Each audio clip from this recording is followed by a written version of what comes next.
এমন একটা ভর্তা রেসিপি শেয়ার করব যেটা আমিও প্রথমবারের মতো খেয়েছিলাম। এই জন্য প্রথমেই দিয়ে দিতে হবে পেঁয়াজ কুচি, তারপর কাঁচামরিচ কুচি, আর তার সাথে শুকনা মরিচ। এখানে শুকনা মরিচটা ভেজে এরপর গুঁড়া করে নেওয়া হয়েছে, আর তার সাথে দেওয়া হয়েছে লবণ।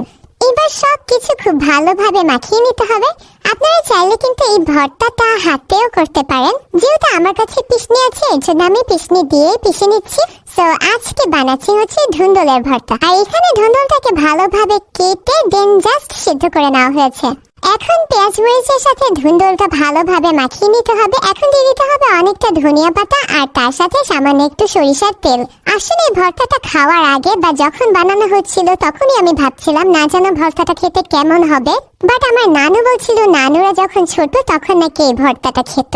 দেন কিছুক্ষণ ভালোভাবে মাখলেই তৈরি হয়ে যাবে ধুন্দুলের ভর্তা। এন্ড গাইস, আসলেই গরম গরম ভাত দিয়ে এই ভর্তাটা খেতে কিন্তু বেশ ভালো লেগেছিল। আপনারা যদি এই ভর্তাটা বানান তাহলে অবশ্যই আমাকে জানাবেন আপনাদের ভর্তাটা কেমন হলো।